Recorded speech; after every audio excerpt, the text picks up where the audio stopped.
Hello everyone, I'm Corey Baden.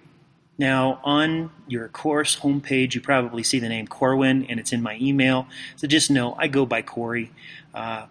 So I hope we can be on a first name basis too. Really looking forward to meeting all of you. Welcome to AENG 201, Core Literature. This is an exciting class for me. It's my first one back at Concordia.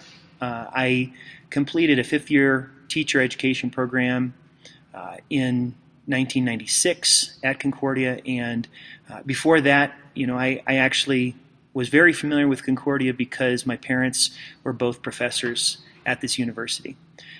I have a special place in my heart for its mission, and I really look forward to sharing with you my passion for literature, my passion for the humanities, and my passion for my faith. Obviously, this is something that we're all going to be able to come at from different perspectives, and I look forward to learning about your experience with faith, and that's going to be a part of this course because this is a core pairing. We're paired with a theology course that you're also taking, and I look forward to working with Professor Zank too. So just let's start out. I'm going to introduce a little bit about myself. Obviously, I did spend some time in Southern California. I kind of grew up there, but before that, up to age 10, I was actually in Nebraska. And I still have a place in my heart for Nebraska and the Nebraska Cornhuskers, and that's something that is a part of my non-school life. I am a passionate fan of college football, and hopefully I won't bring in too many references, but you're welcome to do so if that seems appropriate to you. So Nebraska up to age 10, and then from there I did grow up in Southern California, went to high school in Orange, and then I went off to the university in Indiana. And so part of my background is as a student at Valparaiso University. And I love that experience at Valparaiso University. They're kind of known for their basketball team because they made it to the NCAA Sweet 16 one year and had an incredible miracle shot. I don't know if you've ever heard the name Bryce Drew. I think it was back in 1998. But what I really got out of my experience at Valparaiso was this idea that you have a perspective that leads to Jerusalem and to Athens. And what that meant was that you have your spiritual understanding of everything you're learning. But you also have the road to Athens, which is an expanding view of the world. That doesn't mean you always compromise your beliefs and the views that you hold fast, but it does mean that you are open to learning and being a lifelong learner. And so that's a passion of mine. From there, I actually went to Taiwan and was working as an English teacher through the Lutheran Church. So I was a missionary, a volunteer missionary. I met my wife during that time through English Bible studies, and she's been a partner of mine in my ministry ever since. I do say ministry because I'm a called teacher of the Lutheran Church, and that kind of has a special connotation. It's the vocation that we experience through God's church. And so I'm excited about the fact that I've been able to share with her. She's from Taiwan. She's a Taiwanese woman, and she has taught me a lot. So I actually came back to the U.S. to get my teaching credential at Concordia, and then we started to build our family. We were married, and our kids then were born in San Francisco, where I had my first teaching job. And I'm actually going to be based in San Francisco this fall. I'm going to be teaching at the same school that I taught at way back at the beginning of my career 20 years ago.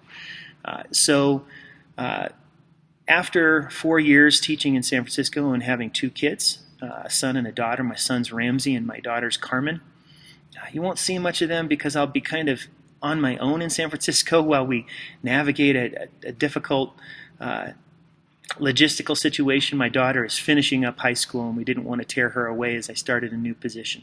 So you won't see my kids in these videos, but I probably will mention a little bit of those experiences.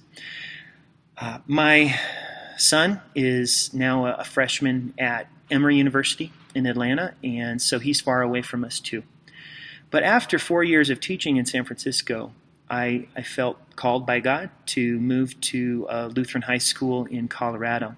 That was Vail Christian High School, and I gained experience as a classroom teacher teaching AP courses and really understanding how the whole program fits together. And so, my background initially was from grades 6 all the way through grade 12, senior year of high school.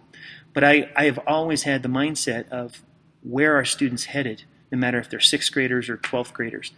And it's exciting for me to finally kind of be on the other side of the road, realizing that college students have a long journey ahead of them, and especially in a program where so many professional learners are coming back to the university after maybe a period of focus on their careers. So I'm excited to learn about your backgrounds, and you have so much to teach me. That's really one of the main things I want to emphasize from the beginning. This is a partnership, and we're walking together in this learning. So I taught for 7 years in Colorado, and then again I felt called to go to Taiwan. And part of it was because we wanted our children to understand the life of missionaries, and that is something that was very important to us, to have them understand what kind of hardships and training missionaries go through in the field and the kind of sensitivities that they have to have. Obviously, as a person of faith, I recognize fully that I can't simply impose my ideas on someone else, as passionate as I might be.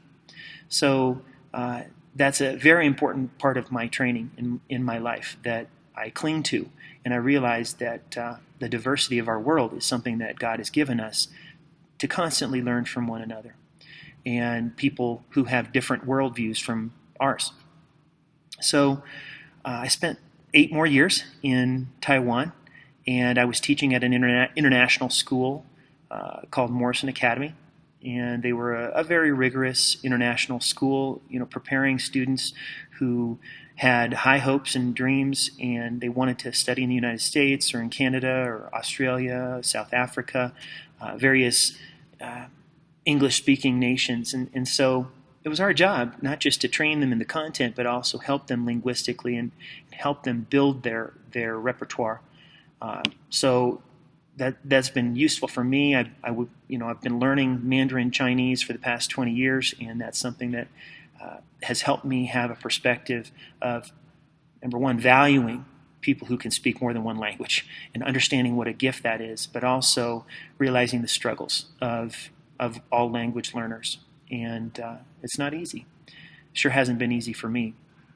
In terms of my present career, again, I'm going back to the 7th and 8th grade classroom, and I'm excited about that. But I'm also excited about the fact that I'll be teaching 2 courses at Concordia online, and that flexibility is really, it's a part of our modern world. I have been a distance learning student for the past 20 years, almost since I started my teaching career. I was working through distance programs because I didn't always have contact with the university close by. And so if you ever experience any difficulty with the technology, with communicating, with relating to other people in your class or the teacher, me, please know that I have been on the other side, and I value everything that you're doing. I know it's going to be difficult, and juggling a career and taking classes is what many of you are doing. And so I hope that you'll communicate with me. Obviously, this kind of a program is about self-discipline, and it's about accountability, and you're at a place in Concordia, you're at a place where people do this out of love. And I say this as someone who has a perspective all the way back to 1980, when Concordia was only 4 years old and was a small one-building school on top of a hill in Irvine, and there was nothing else around. So the school is pretty different now. It's a sprawling network that impacts lives all over the world. So I believe that communication is going to be our cornerstone, and I hope that you will feel free to email me. I will respond within 24 hours to emails. Feedback on your assignments will happen weekly and regularly. So please know that I value every one of your assignments, and my aim is to give you quality feedback and timely feedback, both, and having a balance between those two. So this class is core literature, and basically you have two books. I know this is going to be backwards on your screen. You can kind of make sense of it. Okay, these two books are kind of like the two books that would have been on every professor's tabletop or bookshelf over the centuries, because they're just that important. You've got the Iliad by Homer, and it's kind of a cool new edition with looks like Normandy D-Day invasion there.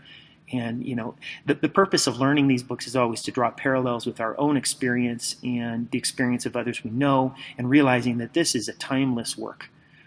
So remember that it's ILIAD. I mean, it's easy for us because we feel ill when we read classics sometimes, that we think it's ILL, but it's IL. And Homer is the name, not Simpson, but, we only had one name that we know of. The Pilgrim's Progress is, again, one of those books that others echo. So books that we read today, by John Grisham or whoever, often they're going to be echoing things that first happened in The Pilgrim's Progress by John Bunyan, not Paul Bunyan. So I hope that both of these works are interesting to you. I mean, it's a slog at times because of the language, and the language, as I've said, with all language learning, it's a tough job.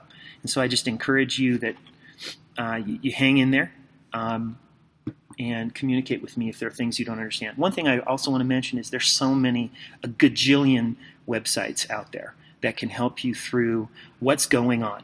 Now, I just want to say, and I say this to every student I've ever had, whether a 6th grader or a 12th grader, please don't sell yourself short, and don't try to curtail your experience by taking shortcuts that deprive you of the originals. Now, these aren't, the Iliad obviously was written in Greek, and it was oral literature until it was written down. So the thing about this is it's so rich.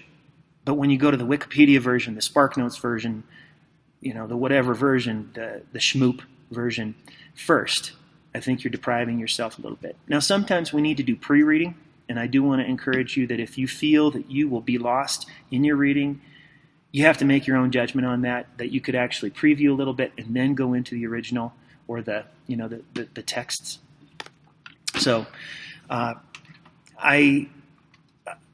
I think that we're going to have a great time together, and I look forward to sharing a little bit more about my life as I teach. That's kind of my MO, and I hope it'll be your MO too as you learn in the classroom. We have a virtual live session on, basically it's every Thursday, and the first session that we have will be on August 11th, and it's from 6 to 8, roughly 2 hours, and obviously we're going to see how things are going and make judgments at that time. But the main thing is that Professor Zank and I will be together in that first session, and then mainly, week 2 and 4 and 6 and 8, and then 10. The even weeks are the weeks that are literature weeks, and the odd weeks are the weeks that are theology weeks. And if you need any help with technology, please contact Concordia and make sure that you're connected. I know that from my own experience, it can be frustrating as a student if you can't connect, or if other people aren't connecting, and we have to carry each other's burdens. We have to be patient with each other, and I hope you'll be patient with me too. I'm learning some new technology as we do this. But bottom line, this is a new beginning for all of us. The tree behind me, it's supposed to be symbolic, kind of like the Garden of Eden or something. Things didn't go perfectly in the Garden of Eden because of, choices. And so I know that my choices won't always be perfect. But I do look forward to the redemption that we all can experience together. And I hope that the opportunities you have for devotional reading, that is optional for the literature side, but if I would hope that you would read the devotional readings from the Bible, and I pray that will be a blessing to you too. So I look forward to getting to know you. Thanks for watching, and here we go.